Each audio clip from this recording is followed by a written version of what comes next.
settembre, sono le 4 del pomeriggio e oggi voglio parlarvi di dolori cronici persistenti arrivati dopo un periodo stressante. Principalmente parliamo quello del lutto o comunque delle separazioni. Quante persone veramente ho sentito e ho visto e assistito durante questi anni, negli ultimi 5 anni, con queste problematiche? Tantissime. Parliamo forse del 70% delle persone che ho visto. Non è un caso che dopo un periodo come quello che abbiamo vissuto dal 2020, con la pandemia, le persone si sono ammalate, hanno avuto questo periodo di grande stress, sicuramente per il Covid, sicuramente per la perdita di cari. Quindi oggi voglio parlarti di cosa possiamo fare principalmente in queste casistiche, qual è secondo me la soluzione migliore in base a quello che ho visto, in base alla mia esperienza. Questo lavoro con Neurobalance, che è questo mio metodo che insomma ho creato sia per me che per le persone che ho assistito, è in continua evoluzione. E più vado avanti e più noto che l'aspetto spirituale è qualcosa di super importante. Pensiamo alle persone insomma che abbiamo perso dal 2020. Se il dolore è nato da quella perdita, abbiamo un grande indizio che la radice di quel dolore, di quei sintomi, sono radici, se vogliamo, spirituali. Se vogliamo parliamo quindi di perdita di fiducia, una perdita di attaccamento. Parlo per esempio di persone che hanno perso la madre dopo un periodo di grande sofferenza, magari che erano già malate, hanno perso questa madre e i sintomi di cervicalgia, mal di testa, senso di sbandamento, ansia, che magari c'erano già prima, ma sono arrivati 10 volte di più, 20 volte di più.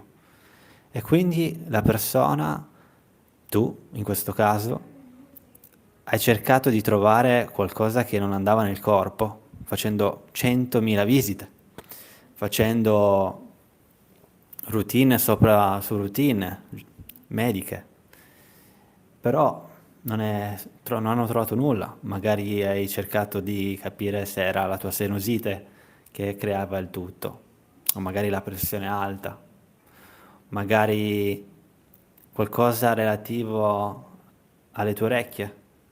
Quindi se soffri di tinnitus, comunque nel senso di questo ronzio alle orecchie continuamente, può essere, sì, che ci sia qualcosa organicamente lì, però è un caso che tutto è nato nel 2020, in questo caso 5 anni fa, dopo un gran periodo di stress, non è un caso. E se hai già escluso problematiche come tumori, infezioni, prendere dei farmaci in questo caso è un palliativo che non risolve quella radice spirituale. Quando dico spirituale intendo che non c'è nulla fisicamente nel corpo che non va bene, ma il tuo sistema nervoso è andato in ipersensibilità, parliamo di dolori nociplastici, ed è purtroppo difficile ad oggi avere una diagnosi di questo genere perché i neurologi, piuttosto che ortopedici, piuttosto che reumatologi, non ti fanno queste domande sul ok, è iniziato tutto nel 2020, quindi eliminiamo tutte queste radici organiche e poi se non nasce fuori niente, ti sbolognano da qualcun altro senza dirti in realtà cosa devi fare. Quindi voglio andare un po' alla pratica anche, però è utile anche da parte vostra che notate questi collegamenti e sono sicuro che voi li notate anche prima del vostro neurologo, del vostro reumatologo. E vi sfido a chiedere alla persona che vi sta di fronte cosa devo fare dal punto di vista olistico, Cosa mi consiglia di fare? E di chiederglielo subito che voi avete notato questo collegamento. E di chiedergli subito qual è la sua soluzione, la tua soluzione. Se non vi danno una soluzione chiara, non è necessario che andate nuovamente a fare un'altra visita dal nostro reumatologo o neurologo, cioè lì capite già che la medicina convenzionale ha dei limiti grandi e forti e usiamola per quello che ci può dire.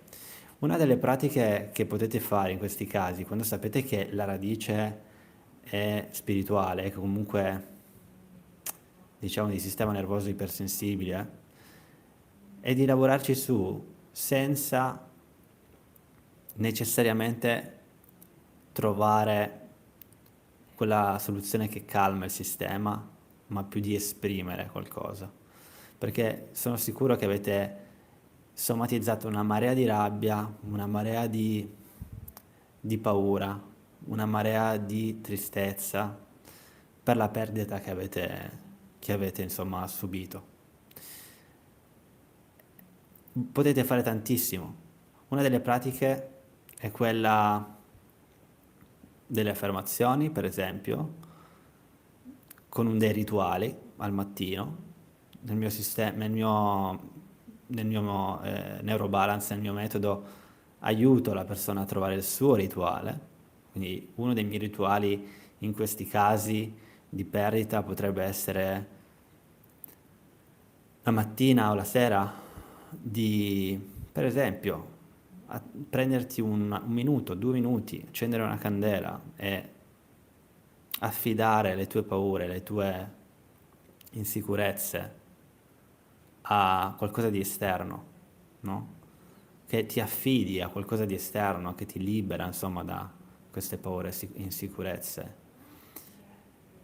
Questo rituale, questi rituali hanno una potenza enorme, soprattutto con il fuoco. Ora, so che qui sto andando forse fuori da quello che siete abituati di sentire da me, ma viaggiando molto all'estero, soprattutto fuori Europa, anche in popolazioni, vicino a popolazioni indigene, ad esempio parlo della Polinesia, parlo del Mezzo America, Australia, Nuova Zelanda. Ora mi chiamano, aspetto, I'm arriving, you have to give me 10 minutes. Sto parlando con Sharon che mi sta chiamando dall'altra parte. E, niente, quindi volevo dire, ci sono delle pratiche che possiamo fare come se fossero dei rituali e quella prima pratica che vi ho dato, per esempio, era quella del accendere una candela e affidarti, per esempio, all'energia del fuoco, di uscire di farti uscire da questa paura, da questa ansia, affidandoti a qualcosa di più. Non sto parlando quindi di cristianesimo o di religione qua, sto parlando semplicemente di affidarti a qualcosa di più. Yeah, you have to give me 5 minutes. E quindi questa ora mi ha distratto, vedi? Volevo fare questa live con più tranquillità, però ci tenevo veramente a dirti che ci sono dei collegamenti molto forti tra la perdita di una persona e il dolore o i sintomi cronici. Non è un caso, ok, che stiamo sentendo tutto questo nel 2025, dopo quello che abbiamo vissuto. La parte pratica, la seconda parte pratica, è quella della scrittura. Non possiamo semplicemente calmare un sistema che sta bollendo. Fai finta che il tuo sistema è una pentola a pressione, questo vapore sta bollendo, sta premendo, vuole uscire. È quello che sta facendo il corpo con il dolore, con il sintomo, e voler esprimersi, perché non ha altro modo per esprimersi, perché se non lo può fare a voce, se non lo può fare attraverso il cambiare la realtà esteriore, lo farà attraverso cercare di cambiare la realtà interiore. Quindi arriviamo a esprimere attraverso la scrittura terapeutica in questo caso, con 20 minuti, ok? Dove andiamo a scrivere, magari per 4 volte, 4 giorni possiamo fare questa cosa e ti sfido a farla, e ti invito a farla. Una lettera, scrivere una lettera che però non verrà inviata, la lettera sarà indirizzata alla persona che hai perso, dove andrai a scrivere queste cose. Uno, cosa mi ha insegnato, cosa ti ha insegnato quella persona. Inizi a scrivere, questo mi ha insegnato questo, questo, questo e questo. Ti verrà da piangere, ti verrà la tristezza, ti verrà rabbia, tu continua a scrivere per 20 minuti, senza cercare necessariamente di badare alla grammatica, al lessico, come stai scrivendo dal punto di vista di forma, ma scrivi, lascia scrivere, lascia scrivere la tua mano su questo foglio. Quindi cosa mi ha insegnato? Due, cosa porto con me di questa persona, della persona che hai perso? Come onoro la tua presenza nella mia vita? Anche se stiamo parlando magari di una separazione, che può essere anche qualcosa che non è come un lutto, ma può essere considerato un lutto in quel caso. E o sei stato lasciato tu o hai lasciato tu quella persona, non è importante adesso che quella persona sia importante perché la amavi e adesso ti ha lasciato lei, e quindi quando dici come onoro la tua presenza nella mia vita, come fai a onorare una cosa del genere, no? Se sei stato lasciato e ancora rabbia, ma guardala più dal punto di vista spirituale, cosa ti farà, come ti farà crescere questa cosa? Vedila dal punto di vista quindi spirituale, dal punto di vista positivo. Quindi questa cosa riduce colpa e conflitto interno, assolutamente riduce questo senso di allerta, questo senso di ansia. Ricordo che il senso di ansia non è un qualcosa che deve necessariamente esistere in modo cronico, anzi assolutamente no. Paura per qualcosa di esterno, quindi se c'è un leone che mi sta attaccando, quella è paura, non può essere ansia, cioè il sistema nervoso, l'essere umano non deve sentire ansia, o meglio, la può sentire, ma non è salutare sentire l'ansia, assolutamente. La cosa controintuitiva è che dobbiamo sentire l'ansia per esprimerla. Quindi ogni volta che diciamo, ah, non devo sentire l'ansia, la stai sentendo e la stai reprimendo. Quindi ci devi passare all'interno sapendo che puoi esprimerla, per esempio, attraverso la scrittura. Ok? Quindi questo dà sicurezza al corpo che può esprimere finalmente con questa pentola a pressione con il coperchio aperto. Ok? Ok, quindi comunità, questa comunicazione è importantissima. Ora, devo necessariamente chiudere questa live. Quello che vi sfido a fare è veramente mettere in pratica per 4 giorni queste cose che vi ho detto. Se sei interessato, magari avere delle, come dire, delle domande guida su cui tu puoi rispondere, fare questa scrittura espressiva subito, da oggi, da domani, e vuoi avere una guida, ok?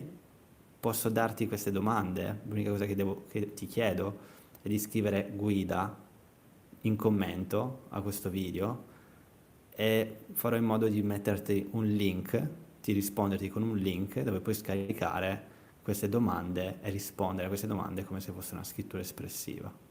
So che molti di voi mi chiedono sempre, diciamo, come si fa la scrittura espressiva, ma se ti ritrovi in questo topic del lutto, separazione, ti posso dare delle domande a cui puoi rispondere. Però devi scrivere necessariamente guida sotto, così che te lo posso inviare. Per adesso è tutto, grazie per essere arrivato fino a qua, so che solitamente prendo le domande del pubblico, ma in questo momento non abbiamo tempo, e ci vediamo al prossimo video.